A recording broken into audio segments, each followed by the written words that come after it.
La ilaha illallah, la ilaha illallah, la ilaha illallah. Ketika ada orang nanya kepada saya, Tat, nek awan-awan niku ya sumuk niku Tat, carane ngilangi sumuk niku pripun, Pak? Saya katakan, oh bisa, banyak cara. Minimal ada 5 cara untuk ngilangi sumuk. Minimal, Anda bisa tambahkan sedikit kalau mau. 1, Anda bisa masuk ke ruangan yang ber-AC. Itu pilihan paling sempurna. Karena AC bisa kita atur suhu berapa yang paling nyaman untuk tubuh kita. Saya nyaman di angka-angka 20 sampai 26. Nek di bawah belasan saya kedinginan. Nah, kalau saya masuk ke kantor AC-nya disetel angka 26, nanti jadi nyaman bagi saya. Tapi kalau kamu tidak menemukan ruangan yang ber-AC, maka kamu bisa cara yang kedua, nyalakan kipas angin dan kamu berada di bawahnya. Mungkin tidak senyaman AC, tapi paling tidak itu bisa membuat udaranya berputar, sirkulasinya menjadi baik dan kamu merasa sedikit lebih nyaman. Atau yang ketiga, kamu bisa pulang ke rumah, mandi, kemudian duduk di bawah pohon yang rindang, biarkan angin bertiup sepoi-sepoi basah, dan Anda nikmati, insya Allah juga berkurang. Atau yang keempat, kalau ternyata Anda punyanya cuma majalah atau koran yang dipakai buat kipas-kipas, sekali lagi, mungkin tidak sempurna, tapi itu bisa mengurangi. Atau yang kelima, kalau mau permanen, rumah Anda yang di Gemolong Anda jual, Anda pindah ke Tawangmangu, dijamin tidak akan sumuk sepanjang tahun. Ganti kademen. Gitu. Lah akhirnya mana yang akan kita pilih untuk menghilangkan gerah kita tergantung kondisi. Kalau Anda memang ada di kantor, tinggal masuk ruangan nyalakan AC. Kalau Anda di masjid ini, ya sudah nyalakan kipas angin. Tapi kalau Anda terjebak dalam acara walimahan, mantenan, tamunya tidak diduga banyak, persiapan tuan rumah ternyata kurang, sehingga ada kipas angin cuma 2 saja untuk mantene. Ya sudah, kita sumuk di situ. Satu-satunya yang kita bawa adalah kipas. Maka yang Anda pakai ya kipas-kipas lah. Gitu. Jadi kalau saya bayangkan ada terjebak mantenan, sumuk, nggawane kipas, ning kipasnya disalehke. Terus ngomong, "Ngene iki apike nganggo AC kok ya." Ini orang gila, Pak. Kenapa sumuke ora ilang? Keringetnya deleweran, lah nek bagusnya karyane mergo pupur kuwi malah mari belang-belang gitu loh, Pak. Neng tetap saja dia menderita. Kenapa? Karena dia membayangkan sesuatu yang tidak ada. Nah, alangkah menakutkannya kalau ada laki-laki yang menikah, perempuan yang menikah, tapi istri dan suaminya tidak dipikir, tapi justru malah mikir orang lain. Ini berbahaya. Secara konteks sakinah itu berbahaya. Beberapa waktu yang lalu ada pasangan suami istri yang menemui saya di kantor untuk berkonsultasi masalah keluarga. Pertanyaannya menarik dari suaminya. Ustaz, saya sudah menikah selama 2 tahun. Apa yang harus saya lakukan untuk membuat saya mencintai istri? Karena selama 2 tahun menikah, semakin saya lihat semakin benci. Jadi dalam 2 tahun itu, dia makin hari bukan makin mencintai istrinya, tapi malah semakin benci.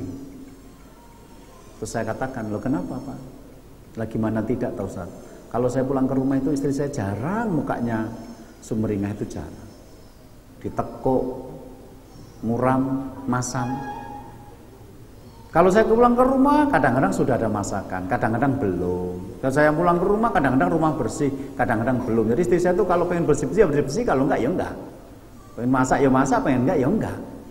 Sehingga kadang-kadang saya berpikir lah ngopo ndak tak mulih nek gur nemoni wajah yang merengut kaya ngono kuwi. Sehingga kadang-kadang saya sampai pulang cuma ganti baju terus pergi lagi. Tapi kadang-kadang kalau nggak kuat saya ngomong kasar, pernah saya pukul istri saya karena nggak kuat seperti itu. Nah karena mereka berdua konsultasinya, nah, istrinya juga ada di depan saya tanya, "Bu, bener toh sing diritake bapak niku toh?" "Bener Ustaz, dan sengaja." Bener dan sengaja. Lah elok toh zaman sakniki gitu. Bener saya seperti itu sikap saya dan memang saya sengaja seperti itu. Sengaja kadang-kadang nggak masak, kadang-kadang nggak bersih-bersih rumah, kadang-kadang muka saya cemberut itu memang sengaja. Saya tanya kenapa ibu sengaja seperti itu? Lah gimana? Dia sudah menikah dengan saya, yang jadi istrinya saya, yang di sampingnya saya, tapi dia masih berhubungan dengan mantannya terus lewat Facebookan. Saya nggak bisa. Saya protes dengan suami dengan cara seperti ini. Makanya mereka cerita dalam konsultasi yang 1 jam lebih itu tentang rumah tangga yang tidak bahagia, tentang suami yang kadang-kadang pengennya tidak pulang saja, kalau pulang ya pengennya cuma ganti baju pergi lagi ke pos kamling, nanti pulangnya kalau istrinya sudah tidur. Gitu. Si istri kadang-kadang berdoa mudah-mudahan suaminya tidak pulang saja sebab nek nyang omah yo malah marai padu gitu loh. Udah nek ada yang mirip di Gemolong ya memang sebenarnya Gemolong dan Wonogiri mirip-mirip saja gitu loh. Nah seperti itu, mereka cerita seperti itu, intinya rumah tangga itu nggak bahagia banget. Begitu selesai saya cerita, sebenarnya masalah jenengan berdua itu cuma gampang itu kalau menurut saya. Loh kok bisa toh Ustaz, kita aja ngerasainnya udah berat kayak gini, kok menurut Ustaz gampang banget. Sebenarnya masalah jenengan cuma satu, jenengan belum bisa menerima bahwa istri jenengan adalah ini, suami Anda adalah ini. Itu yang belum Anda bisa lakukan. Sehingga ketika Anda tidak bisa menerima istri dan suami Anda mencari pembenaran dan alasan untuk melakukan tindakan-tindakan yang menyakiti. Jadi nek blonjo sak gelemku. Nek aku ndudhe tak blonjo nek ora ya ora.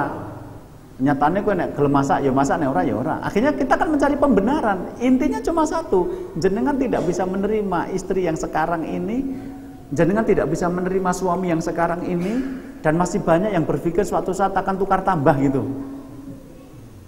Bisa jadi orangnya sekarang malam ini ikut pengajian, Pak. Artinya yang masih berpikir bahwa kudune sing dadi bojoku dudu kowe lho. Itu mungkin ada malam ini itu loh orangnya di sini. Enggak ada bedanya maksudnya. Mudah-mudahan tidak ada. Mudah-mudahan. Tapi coba nanti saya cek satu persatu. Nah, ini menjadi penting. Jadi jenengan memang punyanya kipas, ya sudah jangan bayangkan AC, nanti malah sakit hati. Pakai kipas semaksimal mungkin. Cari jurus-jurus agar sekali bergerak anginnya banyak yang bertiup itu gimana gitu. Jangan malah diletakkan terus membayangkan AC. Ada satu riwayat yang saya temukan dalam kitab Ighathatul Lahfan Ibnu Qayyim al-Jauziyah. Beliau mengatakan ada pernah Allah berfirman kepada Nabi dari Bani Israel. Firman Allah itu bunyinya begini, adrik li latifal fitnati wa khafiyya lutfi fa inni uhibbu dzalik. Milikilah untukku lembutnya kecerdasan dan samarnya kelembutan karena aku menyukainya. Dadi manusa sing duweni lembutnya kecerdasan dan samarnya kelembutan karena aku menyukainya.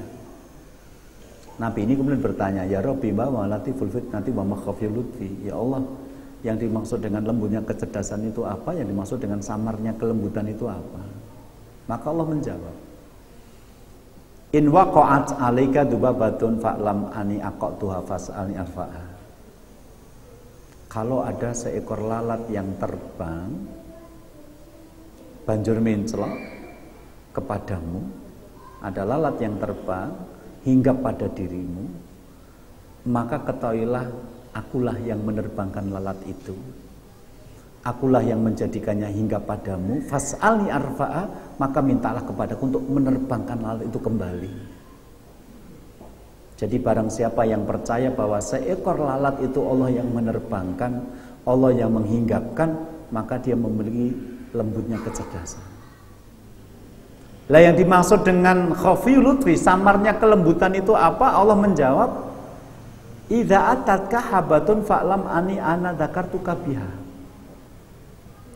Kalau ada benih satu yang kamu tanam kemudian tumbuh menjadi tanaman, maka ingatlah, aku ingin kamu mengingatku dengannya. Aku ingin kamu tahu bahwa tumbuhnya benih itu aku yang menjadikan tumbuh, agar kamu ingat kepadaku. Jadi kalau ada manusia yang percaya seekor lalat Allah yang menerbangkan, sebutir benih Allah yang menumbuhkan, dia memiliki kecerdasan di atas rata-rata yang samar dan lembut. Ketika orang-orang sekitar kita sudah mulai bebal karena dikasih tsunami, kebanjiran, kebakaran, gempa bumi, tanah longsor, masih nganggap bencana alam, seolah terjadi tanpa izin Allah. Padahal riwayat ini mengajari kita seekor lalat itu bisa terbang karena Allah menerbangkan. Sebutir benih itu tumbuh karena Allah yang menumbuhkan. Nah, terus hubungannya dengan keluarga sakinah itu apa? Hubungannya adalah kalau Anda percaya seekor lalat Allah yang menerbangkan dan sebutir benih Allah yang menumbuhkan, bagaimana bisa Anda berpikir bahwa istri Anda dan suami Anda ini salah orang? Sedangkan laki-laki dewasa itu bobotnya antara 55 kilo sampai 75 kilo. Laki-laki dewasa. Jadi nanti jenengan pulang ke rumah nimbang kurang dari 55 berarti jenengan terlalu kurus. Nek punjul ke 75 berarti kelemon, ngono lho, Mas. Perempuan dewasa itu bobotnya antara 45 sampai 65. Jadi kalau istri Anda itu kurang dari 45 ya lah temen, dari jenengan ya kuru-kuru banget gitu. Tapi kalau lebih dari 65 untuk perempuan dewasa berarti overweight. Iya, rata-rata segitu. Rata-rata 150. Ya, berarti makmur lah. Ya, begitu. Lah maksud saya kalau istri Anda yang 50 kilo terus suami Anda bobotnya 70 kilo, itu nek dipecah-pecah dadi laler Kak, jumlahnya dadi jutaan. Lah nek laler si jiwa Allah yang menerbangkan kok itu jadi suami Allah, nggak tahu kan, nggak mungkin. Sehingga orang yang menuduh bahwa kudune sing dadi bojoku dudu kowe itu mesti wong akidah rusak, mesti ora apa pengajian. Karena kalau orang pengajian ngerti, ya aku karo kowe dadi jujur itu karena Allah menakdirkan, satu daun yang gugur aja itu Allah menakdirkan. Jadi nanti pulang dari pengajian ini, ibu dan bapak saling melihat dan katakan, oh berarti bojoku pancen kowe, gitu aja Pak. Begitu, gitu loh.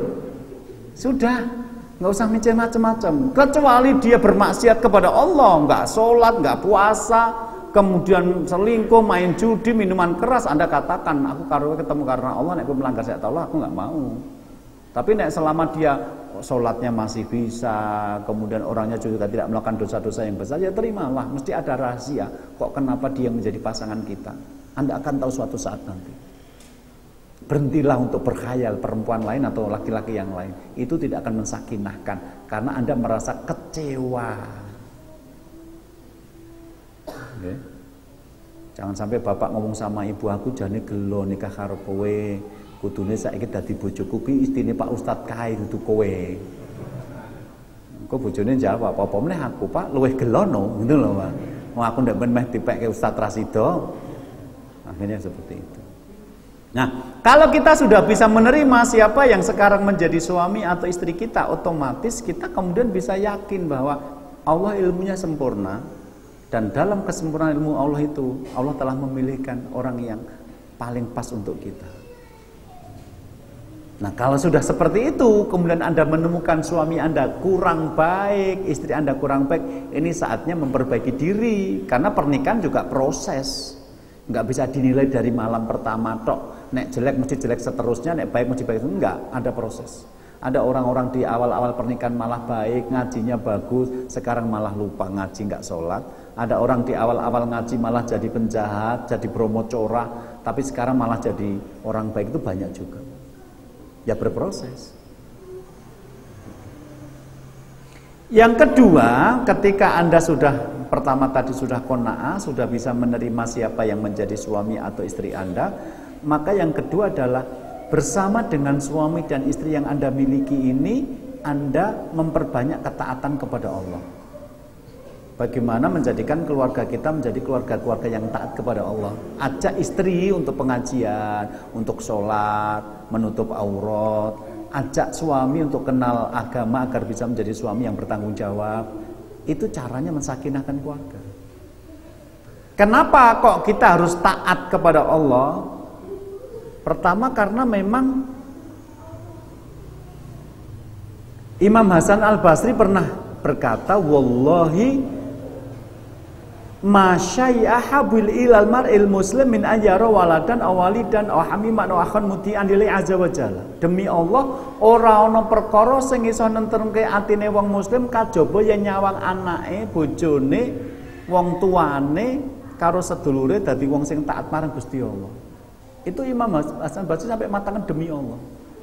Demi Allah. Ora ana perkara iso nentremke ati. Kajaba yen nyawang anake, wong tuane bojone karo sedulur dadi wong sing taat marang Gusti Allah. Jadi taat sama Allah itu yang menjamin hati itu menjadi tentram. Demi Allah seperti itu kata Imam Hasan Al-Basri.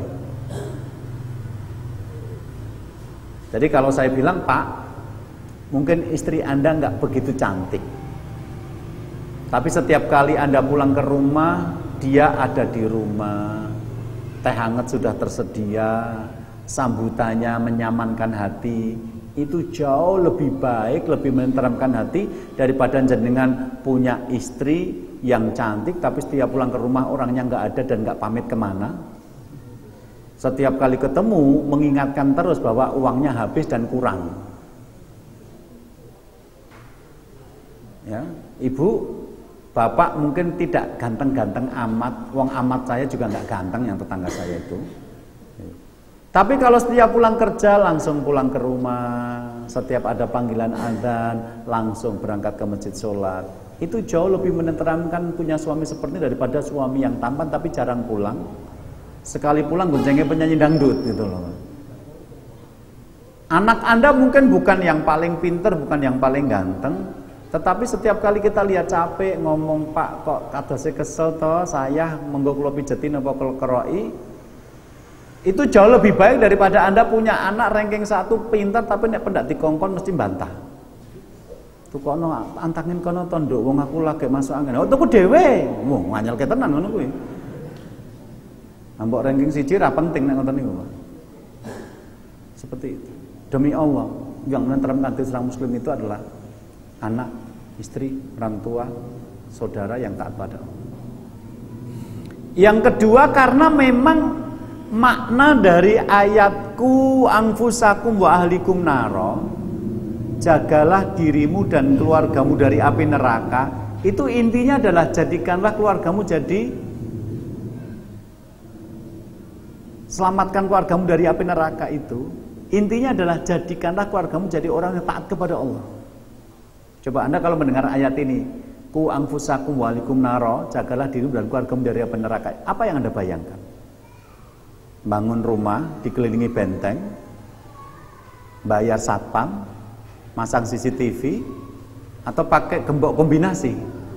Enggak, itu mengamankan rumah, menyelamatkan rumah dari pencurian dan perampokan. Tapi menyelamatkan anggota keluarga dari api neraka, itu para ulama dengan berbagai macam bahasa yang berbeda-beda, intinya cuma satu, jadikanlah keluarga Anda sebagai orang yang taat kepada Allah. Wis adani tak ngomong karo anakku, le, ayo makan yang masjid le, kewajibannya di wong Islam ya sholat. Anak Anda sholat, berarti Anda telah menyelamatkan Anda dari neraka. Sebab kalau dia nggak sholat, dia masuk neraka dan Anda yang bertanggung jawab. Ketika istri Anda pergi keluar rumah, Anda bilang, Bu, nek metu kok ngomah kelambi sing sopan, aurate ditutup, ojo nganggo kelambi metetet kaya tape dipenak ngono kuwi. Itu Anda kalau kemudian istri keluar pakai baju yang sopan, Anda telah menyelamatkan dia dari api neraka. Sebab perempuan yang hanya sekedar pakai baju tapi ukuran tubuhnya malah tercetak jelas, itu justru mengundang fitnah dan Anda telah menjerumuskan dia ke neraka dengan cara seperti itu. Yang ketiga, karena yang namanya sakinah itu urusannya di dalam hati, Pak. Dan hati itu tentramnya karena ketaatan. Sebab dosa menggelisahkan. Ada sebuah riwayat dari An-Nawas bin Sam'an radhiyallahu anhu. Ketika An-Nawas bin Sam'an itu berkata, Sa'altu Rasulullah SAW, aku pernah bertanya kepada Rasulullah. Apa pertanyaannya? Anil birri wal ithmi, tentang kebaikan dan tentang dosa. Maka Rasulullah mengatakan, al birru husnul khuluqi wal ithmu ma haqqa fi sadrika wa karahta yatni 'alinnas. Kebaikan itu adalah akhlak yang baik. Sementara dosa adalah sesuatu yang membuat hatimu gelisah dan kamu takut diketahui orang lain. Jadi dalam hadis ini Nabi mengatakan al-ithmu ma haqqa fi sadrika wa karihta yatli 'alinas. Dosa adalah sesuatu yang membuat hatimu gelisah. Jadi rumahnya mau bagus kayak istana, mobilnya mau yang keluaran terbaru, bajunya mungkin harganya berapa ratus ribu atau mungkin jutaan, tapi kalau dia pelaku maksiat tetap nggak akan tenang hidupnya. Karena dosa itu membuat kamu gelisah, kata Rasulullah. Al-ithmu haka fi sadrika. Wong-wong dosa ki nek nang pengajian ngene ngrungokke dadi anyel kok. Karena seperti diingatkan atas kesalahan-kesalahan mereka. Jadi karena dosa itu membuat hati gelisah, berarti lawannya dosa adalah ketaatan, itu yang membuat hati kita merasa tenang. Jadi setelah kita sholat, hati kita tenang. Karena apa? Sudah menjalankan yang diperintahkan Allah. Berarti semakin banyak ketaatan yang kita lakukan, semakin banyak ketenangan batin yang kita cicipi. Karena umur kita bertambah, tapi sebenarnya juga berkurang. Apa yang bertambah sekaligus berkurang? Umur. Bertambah kalau dihitung dari kita lahir, berkurang kalau dihitung dari jatah hidup kita di dunia. Dan semakin kita bertambah, sebenarnya kita semakin sadar bahwa kita akan kembali kepada Allah. Dan itu yang membuat tentram batin adalah ketika kita melakukan ketaatan. Sebab kalau kita melakukan ketaatan berarti olehku nggawa sangu nanti marak sowan ngarsane Gusti Allah kuwi wis cukup. Tapi kalau orang yang nggak sholat, nggak kenal agama, itu sebenarnya mereka menghindari kenyataan. Caranya mereka bersenang-senang ya dengan narkoba, dengan minum-minuman keras, dengan musik, dengan semua kesenang-senang. Karena pada itu mereka dibuat lupa. Tapi begitu mereka sadar, mereka nanti ketakutan sendiri. Karena semua orang tetap akan tahu bahwa kematian itu sebenarnya hanya soal waktu. Jadi yang pertama tadi adalah terima siapa yang menjadi istri atau suami kita, namanya qanaah. Kemudian yang kedua adalah kita bersama dengan pasangan kita dan anak-anak kita nanti mencoba merubah diri menjadi keluarga-keluarga yang isinya adalah orang yang taat kepada Allah. Percayalah, kalau Anda keluarganya adalah orang yang taat sama Allah, itu meskipun uang Anda tidak terlalu banyak, rumah Anda nggak terlalu bagus, mungkin malah masih ngontrak, tapi tetap enak ngelakoni urip. Tetapi kalau Anda orang yang tidak sama Allah, meskipun uang Anda berlipat-lipat banyaknya, rumah Anda sudah mirip kayak istana, tapi percayalah, wa man a'rada an dzikri fa inna lahu ma'isyatan dongka. Orang yang berpaling dari Allah itu hidupnya akan terasa sempit. Yang masalah sithik wae marai padu digedhek-gedhekke ngancem bunuh diri, Pak. Jadi kita tuh aneh aja lihat orang kurang ngelamar wong wedok ora ditampa bunuh diri ngono lho. Padahal dilamari sak RT ra paring ayu padahal. Bisa RT padahal. Gitu loh. Goro-goro ditagih utang itu kalap, sing nagih malah dipateni coba. Gitu loh. Begitu kita lihat orang-orang sekarang itu masalah sepele aja bisa membuat mereka panik dan kemudian bunuh diri. Kenapa? Karena mereka berpaling dari peringatan Allah dan membuat hidup mereka menjadi sempit. Ada anak-anak kecil, Pak, minta sama ibunya untuk nonton film Spider-Man. Sudah, ibunya bilang besok, nggak sekarang, ini jam sekolah. Karena film baru itu dirilis setiap hari Kamis.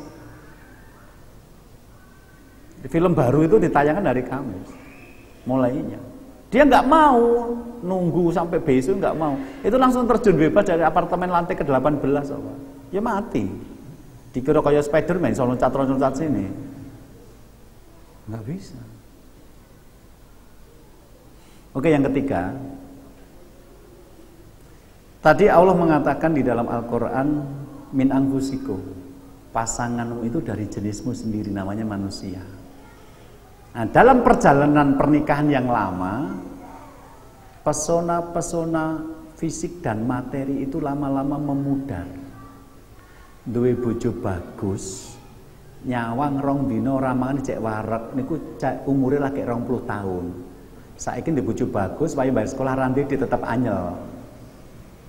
Itu Pak, didit oke, wisata kuliner sudah dikunjungi, memang lezat, tapi nek mbok coba ping 100 rasanya gur ngono-ngono wae tak kandhani.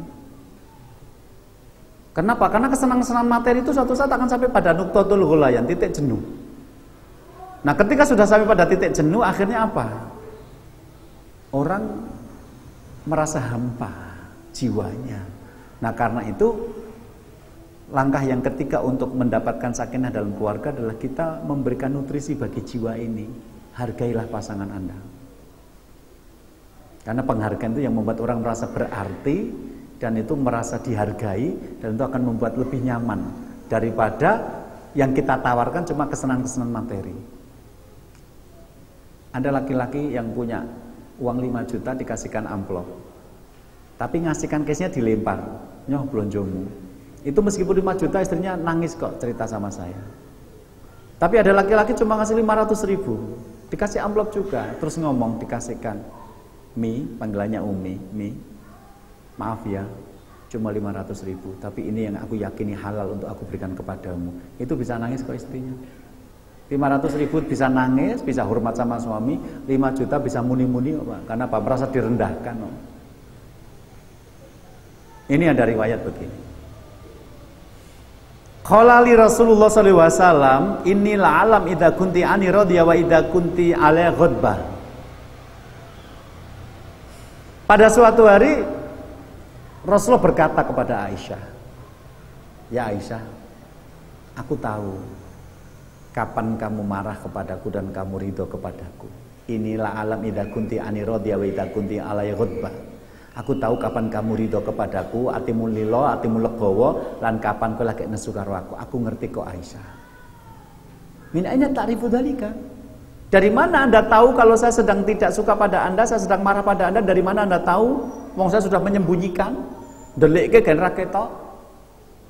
Kata Rasulullah, "Ama idza kunti ani radiya fa inna kita kun la wa rabbi Muhammad wa idza kunti ala ya ghadba fa inna kita kun la wa rabbi Ibrahim."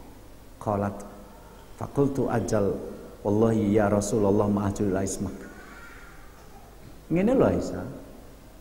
Nek kowe lagi seneng karo aku, lilo atimu, legowo penggalihmu, kowe engko nek sumpah muni demi Tuhannya Muhammad. Ning nek kowe lagi anyel karo aku, mbok ganti demi Tuhannya Ibrahim. Bener apa ora? Ajal wallahi ya Rasulullah ma'ajul ismak, leres kados ngaten Rasul. Nek kula pas mboten remen kalih panjenengan niku, sedaya pedamulan tetep kula tindakaken kados adat saben namung setunggal, kula mboten saged nyebat asmanipun panjenengan. Hadis riwayat Imam Muslim nomor hadis 4469. Apa yang bisa kita ambil dari hadis pendek ini?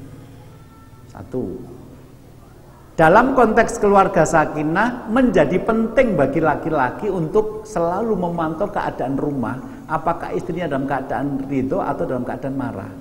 Karena bersikap kepada istri yang sedang marah dengan yang sedang ridho itu beda. Jadi bapak itu aja ndablek-ndablek banget ngoten lho, Pak. Begitu pulang ke rumah itu langsung radarnya langsung dipasang. Bojoku ketoke lagi lilo apa lagi anyel ya gitu. Nek langsung jedul, "Piye Mas, kapan mulai mau Pak kurang ngerti?" Ya berarti lagi lilo kuwi. Mbok itik-itik ra apa-apa, mbok jambak ra apa-apa gitu loh, Pak. Betul, orang kalau sedang ridho hatinya tuh diapa-apake meneng-meneng wae kok. Asik-asik aja kok. Tapi begitu Anda pulang, wis rupane diteko. Padahal ora diteko ora patek ayu, apa meneh diteko ngono kuwi, medeni malahan gitu. Sudah seperti itu, walah wedange ya ora digaweke. Rasane neko-neko, diem aja, Pak. Diem dulu. Mandi dulu. Nanti malam diajak ngomong. Tapi nek jangan langsung oh bisa macam-macam, Pak. Ada suami itu rapandak, Pak. Begitu sama istrinya merangkul langsung marah. "Karemu apa to wong lanang mulih kok disambut perempuan ngono kuwi?" Istrinya bilang, "Karepku kita pisah." Ya sudah, suami langsung marah. "Ya wis, tak pegat." Ini cara hukum agama kan sudah jatuh itu. Lah kok begini ngajak turu to, Pak? Sing wedok kan alah ra pandak tenan kok muni pegat kok begini ngajak turu gitu loh, Pak. Lah karena tadi ya makplos gitu aja. Jadi penting bagi seorang laki-laki begitu sampai di rumah selalu memasang kewaspadaan, istriku sedang ridho atau sedang marah, karena sikap kepada istri yang ridho dan marah itu beda. Dan Rasulullah ngajari kita seperti itu. "Ya Aisyah, aku tahu loh kamu sedang ridho atau sedang marah kepadaku." Yang kedua, berarti nek keluarga itu eneng rasa tidak suka itu wajar toh. Wong Rasulullah yang sebaik-baik keluarga saja istrinya ya sok anyel karo Rasul kok apa meneh jenengan gitu loh. Jadi maksud kula nek jenengan karo istri itu lagi eneng masalah iki ya rasa ndadak didramatisir ngono lho. Rasa ndadak digedhe-gedhe kabeh wong diceritake pone update status. Baru marahan sama dia. Wow. Nah, gitu ya. Itu bahaya gitu. Oh, wajar Rasulullah aja rumah tangganya juga kadang-kadang ada masalah kok. Enggak usah digedek-gedek ke. Yang ketiga, dari mana Rasul tahu kalau Aisyah itu sedang marah atau tidak marah? Dari kebiasaan. Kebiasaannya Aisyah itu gampang bersumpah dan sumpahnya demi Tuhannya Muhammad. Jadi ketika suatu ketika diganti dengan Tuhannya Ibrahim, wah ini masalah iki.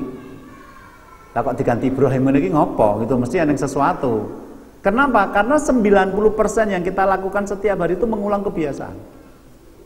Cara makan, cara duduk, cara berjalan, cara bicara, cara ngelepas baju, cara pakai baju, cara menyapa orang, bahkan cara milih tempat loh Pak. Coba sini takmir masjidnya siapa? Nanti yang pertama sopsung, biasanya yang kidul yo kidul terus gitu loh Pak. Ya, sing biasanya telat-telat terus, sing gane ngantuk yo kuwi terus gitu loh. Sing gane double yo kuwi terus. Asine yo segur ngono kuwi kok.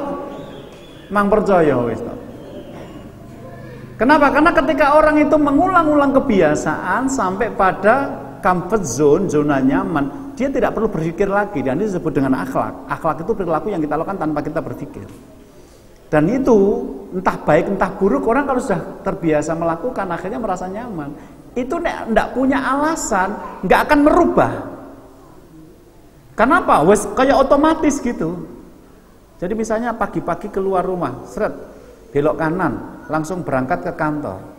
Pagi ini seret mandek sedelok belok kan rasido belok kiri, berarti yang dianyeri lagi nyangar omah. Karena nek orangnya mesti langsung belok kanan, wis kulinane kaya ngono nganti apal loh.